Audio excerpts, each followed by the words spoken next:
Allah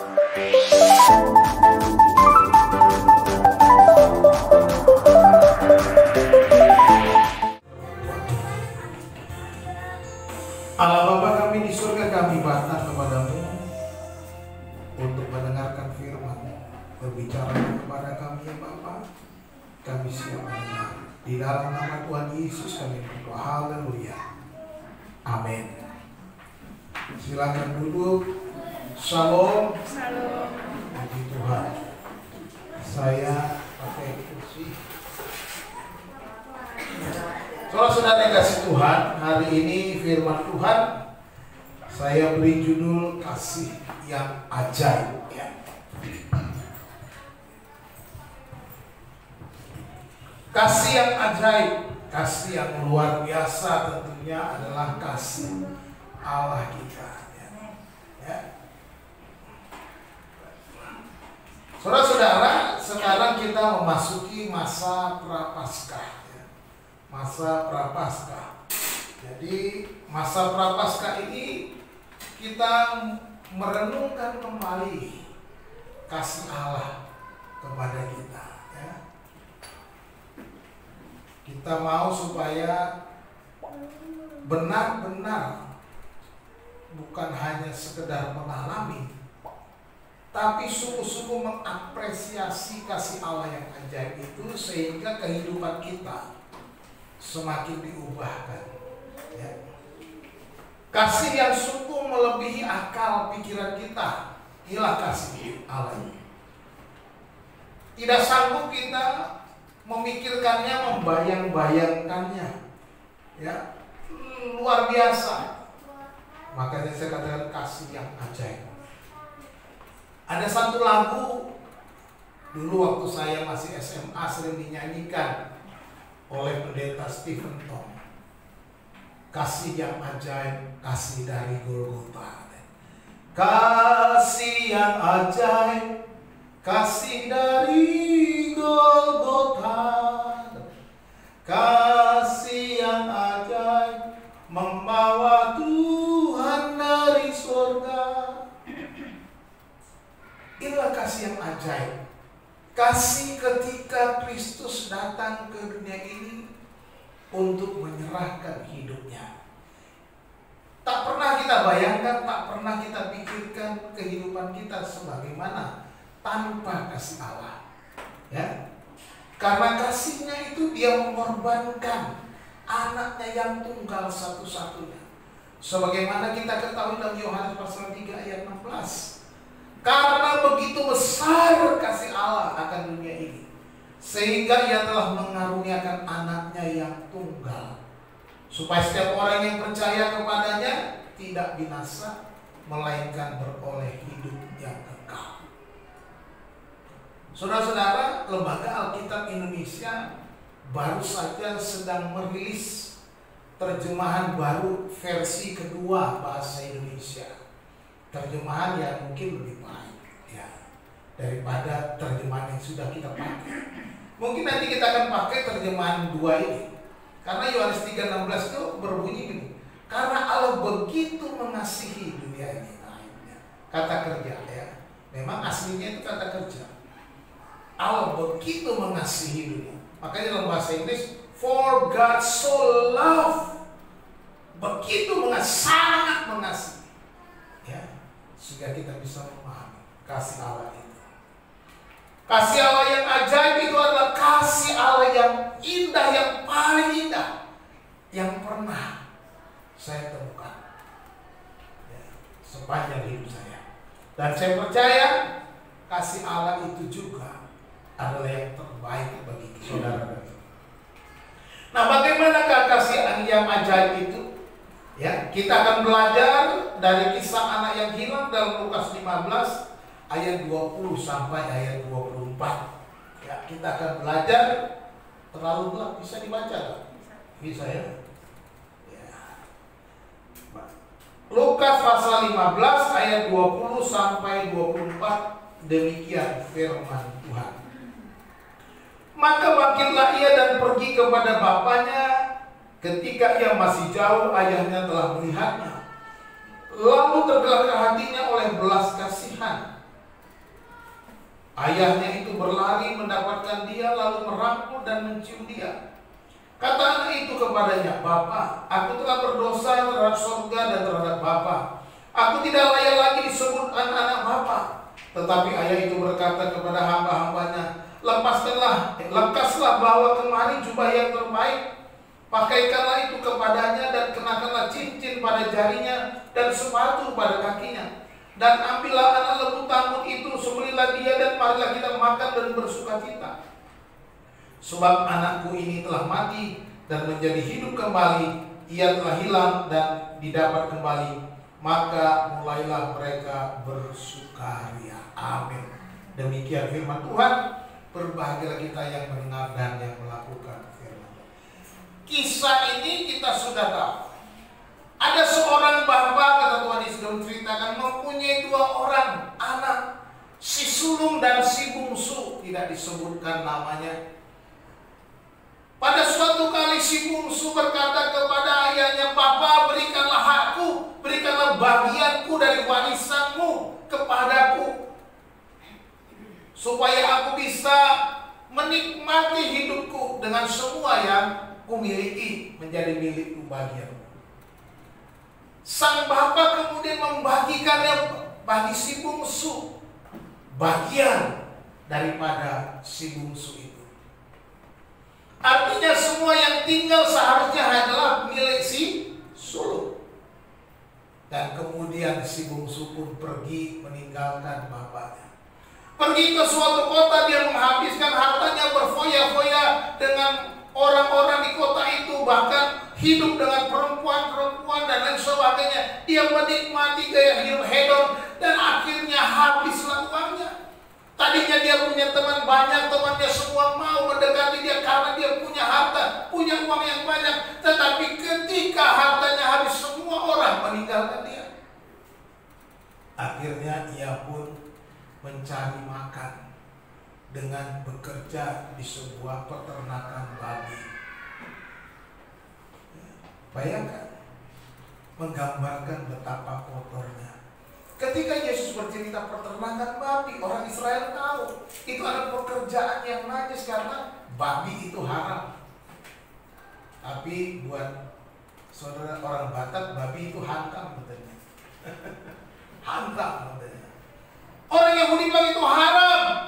Artinya Yesus mau menceritakan betapa kotornya dia, sudah jatuh tertimpa tangga, buruk keadaannya, benar-benar tidak layak. Tetapi ketika dia bekerja, dia tidak mendapatkan apa yang dia harapkan, bahkan makan pun susah. Ketika dia mau makan dari makanan babi pun dia dilarang. Dia mendapat hambatan. Akhirnya dia berpikir, di rumah bapakku ada banyak pekerja, mereka bisa makan di sana. Lebih baik aku pulang ke rumah bapakku. Aku akan berkata kepada bapakku, "Bapak, aku berdosa terhadap surga dan terhadap Bapak. Aku tidak layak lagi dengan anak Bapak." Dia mau datang bekerja kepada bapaknya. Dia tahu bagiannya sudah tidak ada lagi di rumah itu. Dia berpikir, lebih baik aku kerja kepada bapakku, lebih baik aku kerja di ladangnya bapakku. Dia hanya berpikir seperti itu supaya dia bisa makan. Akhirnya dia pun pulang. Apa yang kita baca di dalam ayat 20 tadi? Maka bangkitlah dia. Kemudian dia bangkit, dia pergi kepada bapaknya.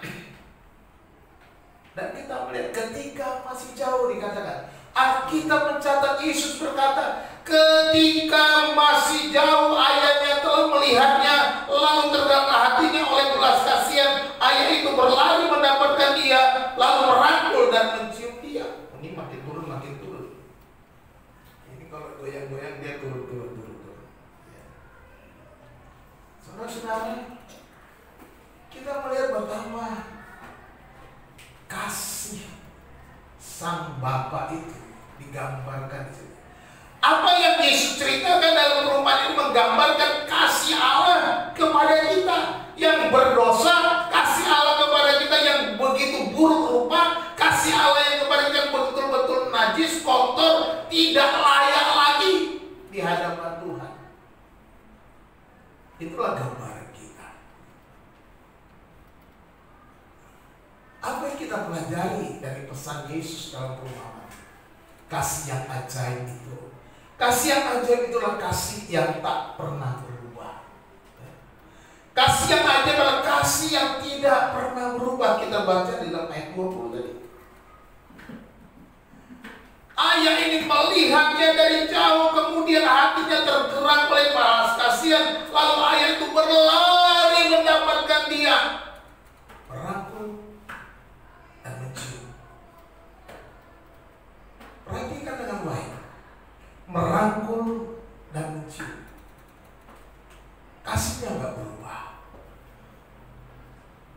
Kasih kepada anak yang durhaka, kasih kepada anak yang sudah jauh lari dari orang tua, kasih yang sudah meninggalkan bapaknya sendiri.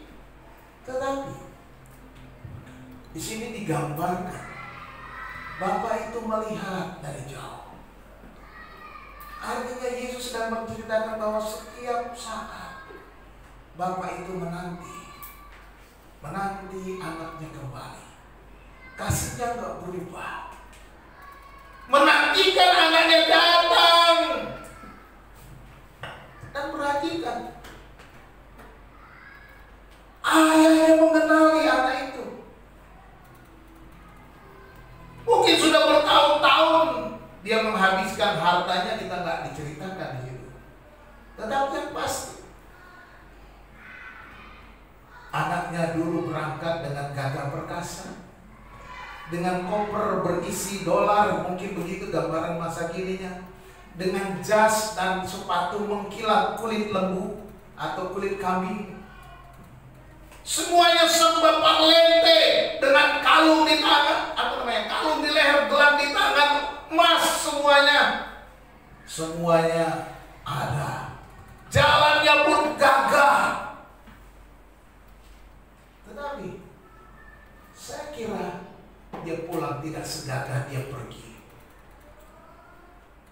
Si bungsu ini pulang dengan lunglai. Si bungsu ini pulang dengan lemah. Si bungsu ini pulang dengan tertunduk malu. Si bungsu ini tentunya masih ada rasa takut-takut, apakah aku diterima oleh Bapakku. Tetapi firman Tuhan berkata, Yesus berkata, dari jauh ayahnya sudah melihatnya. Dan kemudian ayah itu tidak menunggu, oh anakku pulang. Sekarang dia tahu kan artinya meninggalkan aku. Sekarang dia bisa rasakan, oh coba nanti sampai sini awas kamu, saya omel-omelin kamu. Tidak begitu. Di sini dikatakan Yesus berkata dalam kisah perumpamaan ini, berkata, ayah itu berlari-lari mendapatkan anaknya. Haleluya. Artinya kasihnya tidak berubah. Dia yang justru datang kepada anaknya itu, sama seperti Kristus yang datang ke dunia ini. Dia mau untuk saudara dan saya yang sudah kotor, sudah masuk ke dalam babi. Dia menyerahkan hidupnya. Inilah Bapa yang penuh kasih. Kasihnya tidak berubah.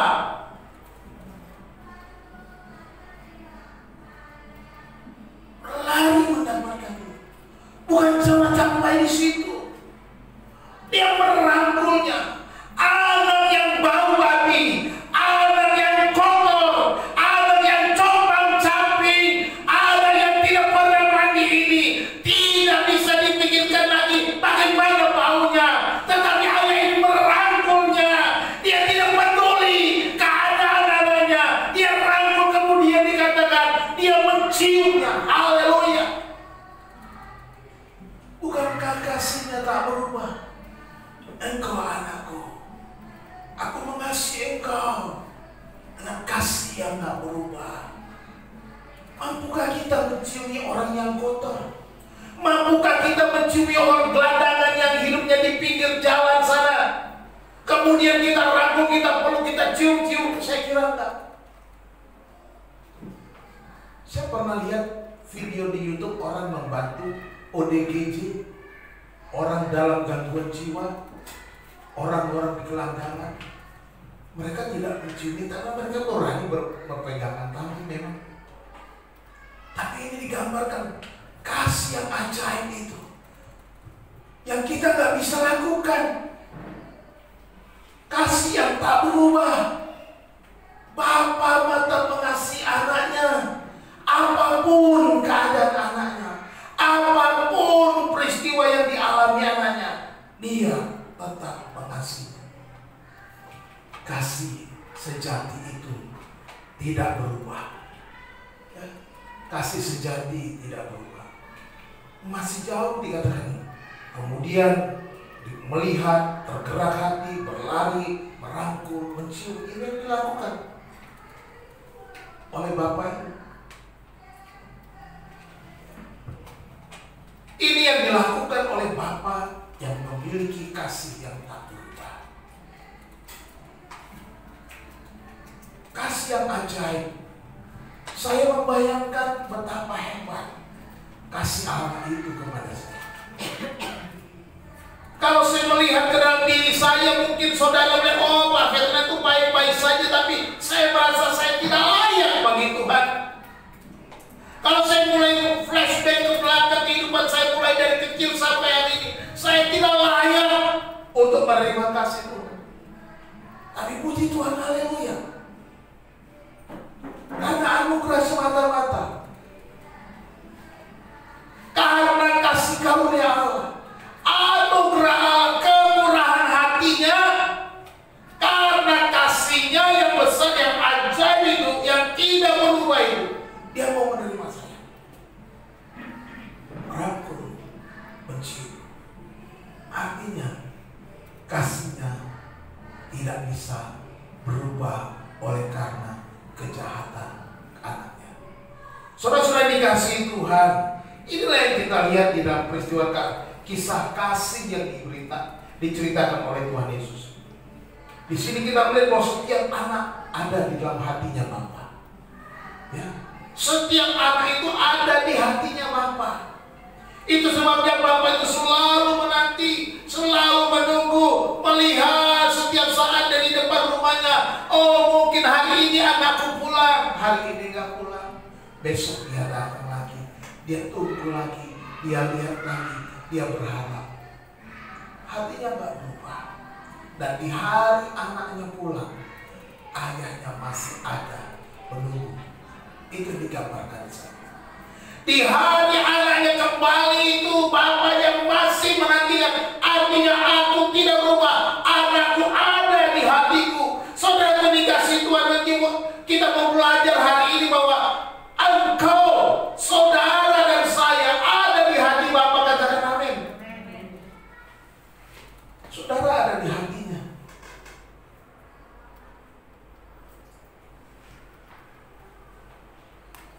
Oleh sebab itu, kita harus selalu datang kepada Bapa. Jangan ragu untuk melangkah kembali pulang ke rumah Bapa. Bukan ke rumah Bapa yang meninggal ya. Pulang kepada Bapa, kembali kepada Bapa. Jangan takut. Apakah Bapa menerima aku? Apakah Bapa mau mengasihi aku? Apakah Bapa mau mendapatkan aku? Atau aku ditolak? Kita belajar sini, kasihnya tidak berubah. Engkau ada di hatinya. Oleh sebab itu datang kepada Dia, jangan takut. Seberapa berat, seberapa besar dosa yang sudah kita perbuat, datang kepada Dia. Dan yang kedua, kebenaran yang kedua, mengingat kasih yang ajaib itu adalah kasih yang mengampuni. Kasih yang ajaib itu adalah kasih yang tidak berubah.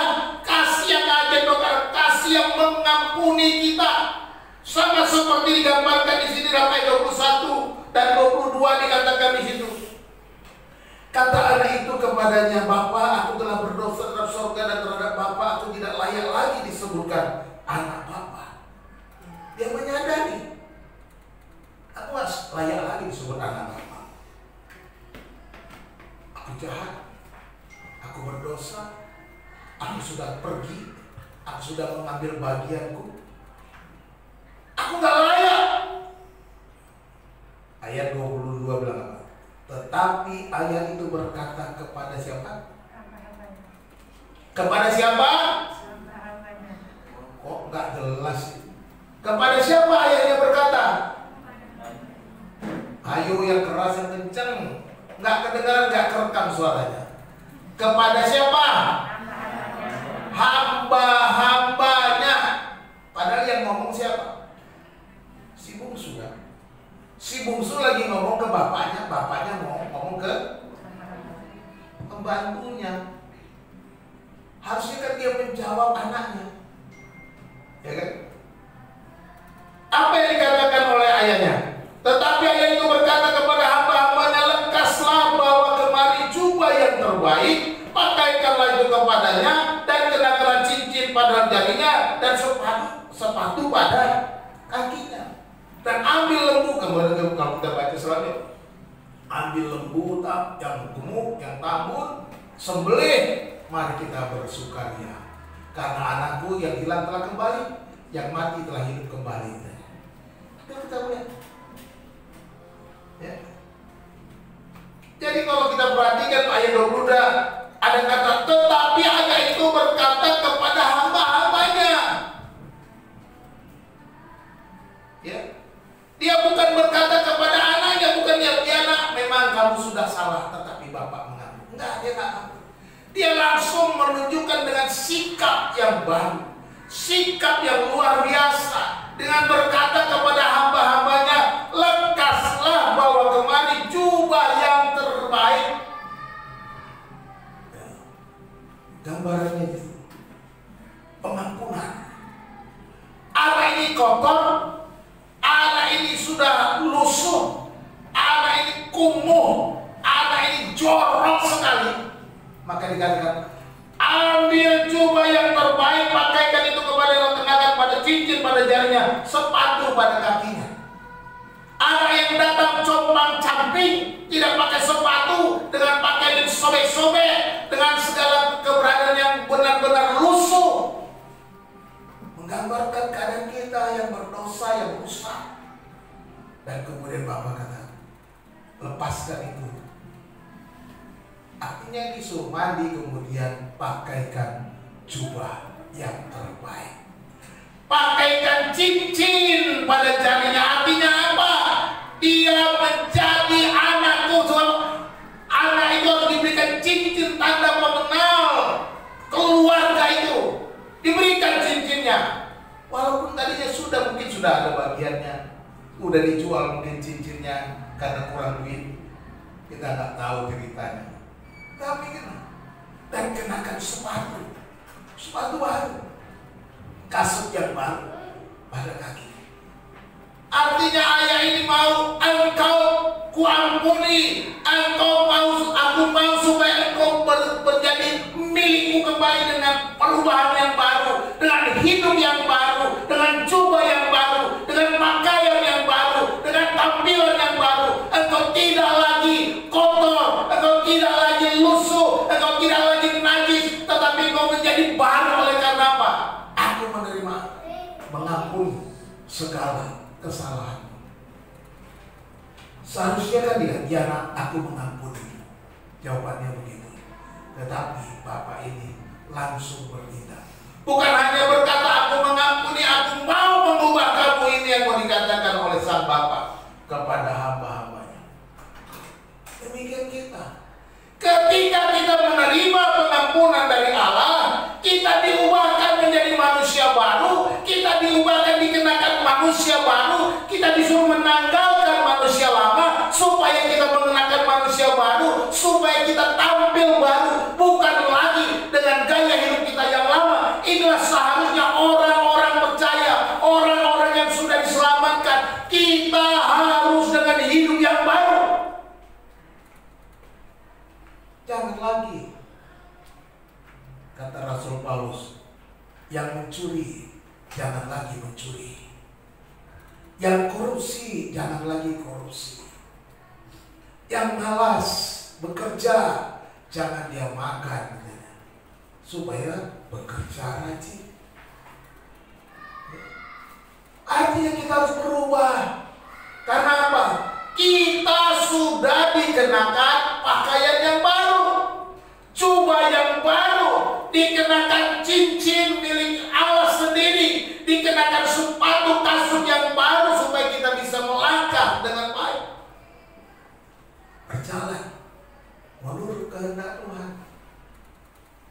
Saudara-saudara, betapa mulianya, betapa mulianya kita yang mendapat pengampunan. Ya, malaikat-malaikat di sorga katanya menyelidiki, pengen tahu, nggak bisa merasakan keselamatan itu. Ya, malaikat-malaikat aja nggak bisa merasakan keselamatan karena malaikat nggak jatuh, yang nggak jatuh ke dalam dosa ya. Kalau yang jatuh ke dalam dosa iblis sudah jatuh ke dalam dosa, tidak mengalami keselamatan. Iblis tak dapat pengampunan. Iblis dan setan-setan tetap menjadi iblis dan setan-setan yang sudah jatuh. Itu adalah malaikat-malaikat yang jatuh. Sehingga malaikat-malaikat yang belum jatuh, malaikat-malaikat yang melayani Tuhan itu nggak bisa merasakan apa itu. Betapa ajaibnya kasih ini. Digambarkan, mungkin ini yang dikatakan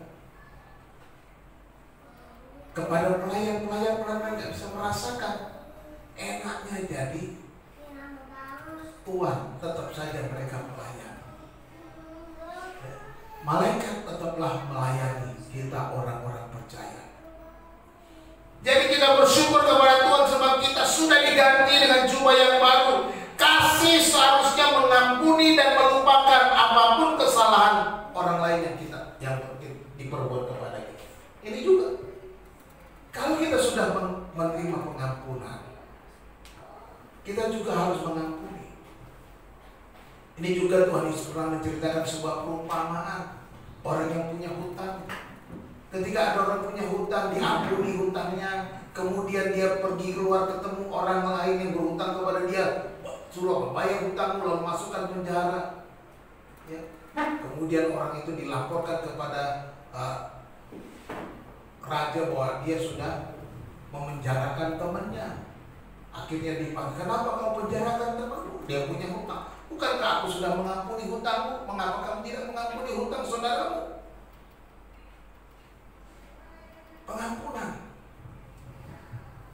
Pengampunan yang kita terima seharusnya juga menjadi milik kita untuk kita berikan pengampunan kepada orang-orang di sekitar kita. Mengampuni orang yang menyakiti kita, mengampuni orang yang sudah menipu kita, mengampuni orang yang sudah membuat kita jatuh terpuruk, mengampuni mereka semua tanpa kecuali berkata,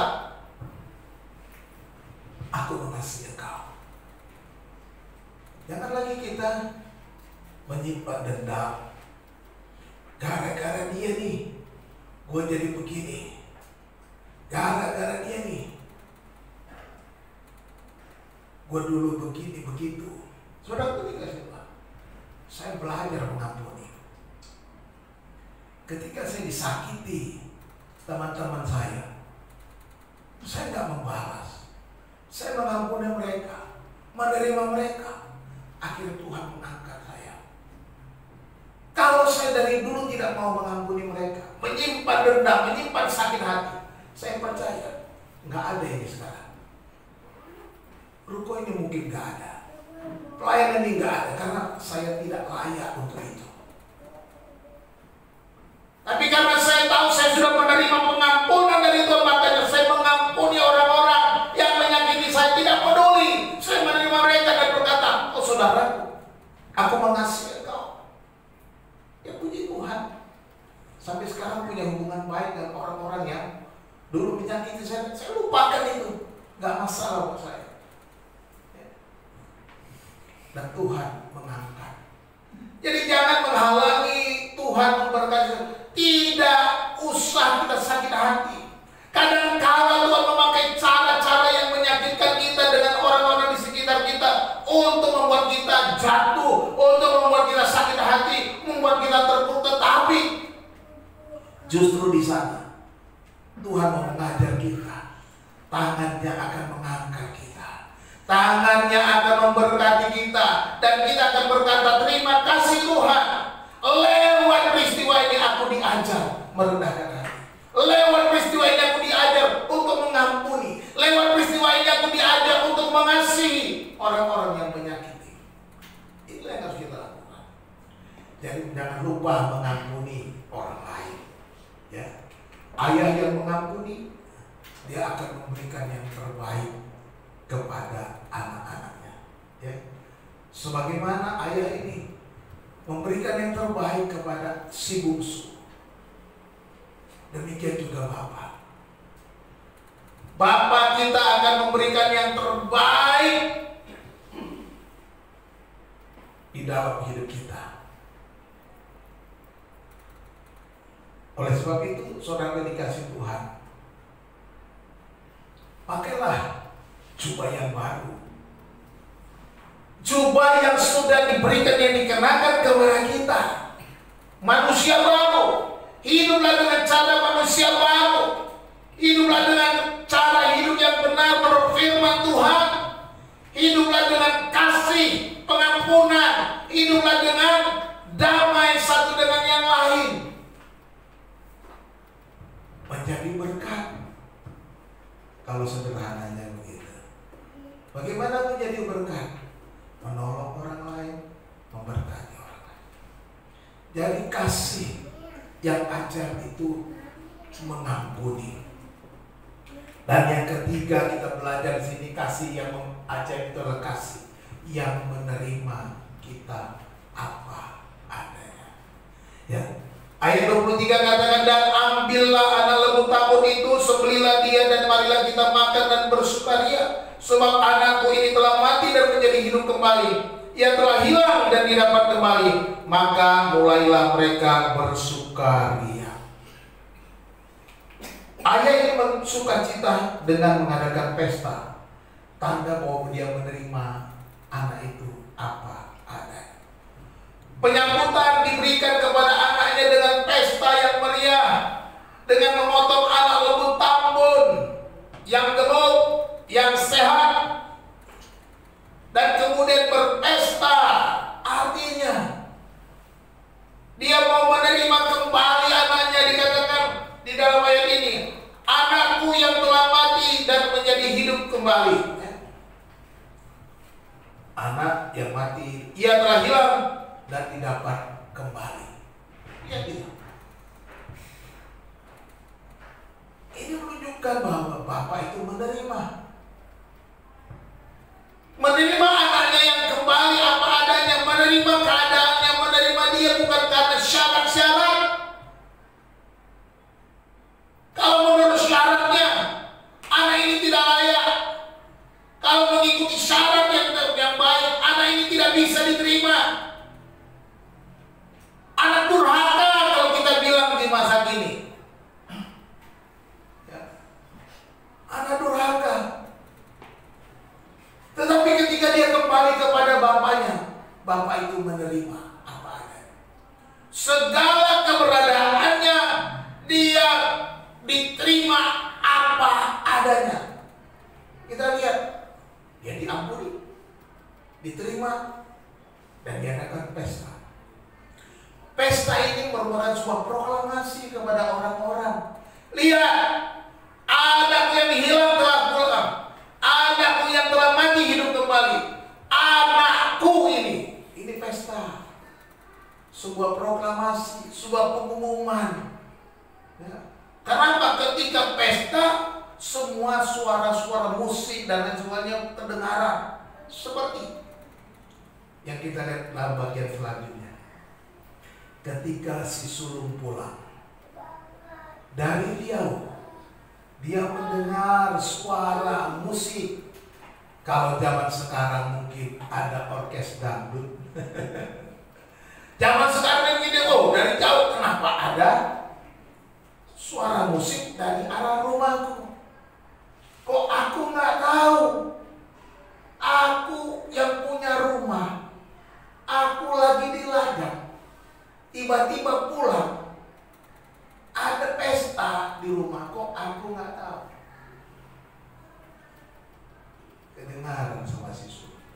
Lalu dia panggil hamba-hambanya dari jauh. Dia nggak mau masuk dulu.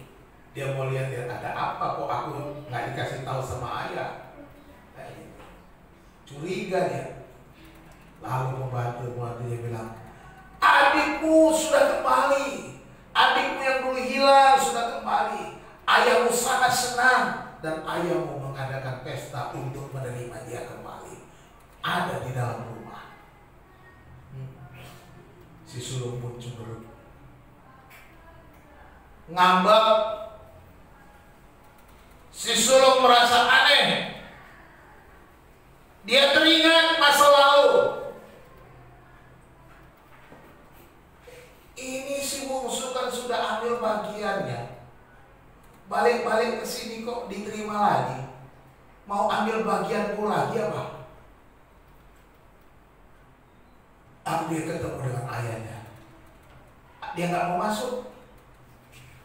Pembantu-pembantunya, hamba-hambanya bilang kepada, ada si sulung di luar Tuhan, nggak mau masuk. Mengapa? Dia sakit hati Tuhan. Oh, ayahnya keluar. Mengapa kau tidak mau masuk berpesta dengan adikmu?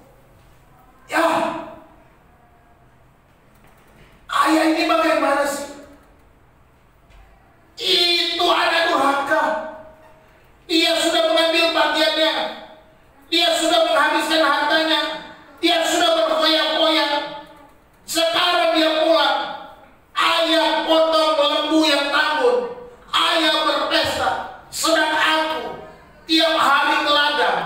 Aku ada bersama ayah. Aku tinggal bersama ayah. Tidak seekor kambing pun ayah potong untuk aku bersenang-senang dengan teman-temanku. Kata si sulung kepada ayahnya. Seringkali kita begitu. Melihat orang lain baru bertobat, kita iri hati. Tapi enggak di sini. Di sini mau baik-baik. Ya.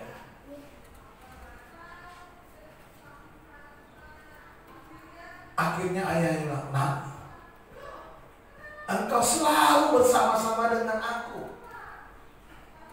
Apa yang ada padaku ada milikmu.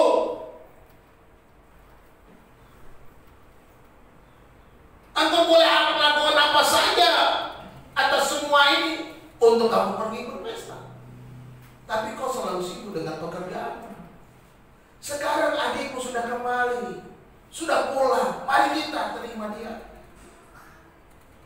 dengan sukacita, karena dia hilang, sudah kembali. Dia mati hidup kembali. Kita harus menerima dia. Kita bersyukur menjadi bagian dari keluarga. Inilah kisah yang digambarkan oleh Tuhan Yesus dalam perumpamaan ini. Keadaan kita seperti si bungsu itu. Ya. Si bungsu yang kotor diterima kembali. Dan kita diterima dengan sebuah pengumuman kepada seluruh kerajaan. Itu sebabnya Tuhan Yesus berkata, akan ada pesta yang tersorak di surga apabila satu orang berdosa bertobat. Oleh sebab itu saudara dikasihi Tuhan, kita harus memberitakan kasih Allah yang ajaib ini kepada banyak orang. Beritakan kepada orang-orang di sekitarmu kasih yang ajaib, bahwa Dia tidak berubah kasihnya, bahwa Dia mengampuni apapun kesalahanmu, sebesar apapun dosamu, Dia mengampuninya, dan Dia menerima apa adanya yang mau datang kepada Dia, yang mau berserah, yang mau merendahkan diri, yang mau mengakui dosanya, dan Tuhan menerima itu. Saudara-saudara, ya, jadi kita berarti Bapa kita menerima kita apa adanya. Kesimpulannya, kasih yang sejati itu. Kasih yang sejati itu apa tadi? Tidak berubah. kasih yang tak berubah. Ya. Kasih Bapa tidak berubah. Dia selalu menantikan kita setiap saat dengan hati yang penuh belas kasih. Penuh. Itu kasih Bapa. Oleh sebab itu saudara dikasih itu, jangan meragukan kasih Bapa itu. Percayalah kepadanya dengan segenap hati bahwa kasihnya tak berubah kepada kita anak-anaknya. Kasihnya tidak berubah sama sekali kepada setiap kita. Yang kedua, kasih sejati itu mengampuni. Bapa mengampuni seberapa besar dan berat dosa kita yang kita rasakan dan kita pernah pikirkan. Tidak ada dosa yang tidak diampuni jika kita mengakui di hadapan Allah. Jangan pernah putus asa karena dosa yang telah kita lakukan. Berbalik, datang kepada Tuhan. Ya. Yang ketiga, kasih yang sejati itu kasih yang menerima apa adanya.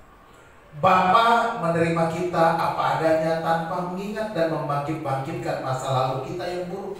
Ya. Dia menerima dan tidak membangkit-bangkit. Kalau manusia, pasti masih menerima. Ingat loh, dulu nih kalau nggak ada saya, kamu tuh nggak bisa loh. Saya yang menolong kamu. Itu manusia. Tuhan nggak bangkit-bangkitkan masa lalu. Ya. Tuhan hanya mau kita melihat masa depan. Masa depan bersama Dia. Ya. Jadi datanglah kepada Bapa, akuilah dosa, tinggalkan semua beban dan masa lalu yang buruk untuk menjadi anak-anak Allah yang hidup. Ya. Tinggalkan masa lalu yang buruk. Karena kita sudah dikenakan baju yang baru. Kita sudah diterima dengan proklamasi di sorga, dengan pesta yang meriah, pesta yang besar untuk menyambut kedatangan kita. Akhirnya saya mau bacakan satu firman Tuhan dalam 1 Yohanes pasal 3 ayat 1. Lihatlah betapa besarnya kasih yang dikaruniakan Bapa kepada kita, sehingga kita disebut anak-anak Allah. Kita disebut anak-anak Allah karena kasih Allah yang begitu besar. Ya. Ini yang kita harus. 1 Yohanes pasal 3 ayat 1. Tuhan Yesus memberkati. Kita berdoa. Bapa Surgawi, terima kasih. Terima kasih. Kasih yang ajaib, kasih yang besar, kasih yang luar biasa, kasih yang terindah yang pernah kami miliki. Kasih yang tidak berubah dari Sang Bapa. Kasih yang mengampuni kami ya Tuhan. Kasih yang menerima kami apa adanya. Sekalipun kami sudah begitu buruk rupa, begitu bejat, tetapi Engkau menerima kami apa adanya. Terima kasih Tuhan untuk kisah kasih yang Engkau berikan kepada kami. Mengingat pengorbanan-Mu di masa yang lalu ya Tuhan, di masa di mana Engkau menyerahkan diri-Mu, disalibkan di Golgota, menghampiri kami yang berdosa, menerima kami, merangkul, mencium kami, mengganti kami jubah yang kotor dengan jubah yang baru, dan menyambut kami dengan pesta yang meriah. Sungguh kami bersyukur untuk rancangan-Mu yang indah. Bapa yang baik, hamba-Mu berhenti berbicara, biarlah Engkau ya Tuhan, Roh Kudus, biarlah Engkau yang berbicara terus menerus kepada kami, supaya kami dituntun, dipimpin oleh firman-Mu, oleh kuasa dan hadirat-Mu tiap-tiap hari. Bukan hanya saat kami ada di ruangan ini, tetapi kami keluar dan melakukan aktivitas kami selalu hidup di bawah tuntunan Roh Kudus melakukan firman. Terima kasih Tuhan, hamba-Mu berhenti berbicara. Aku serahkan selanjutnya dalam kuasa. Di dalam nama Tuhan Yesus kami berdoa. Haleluya. Amin.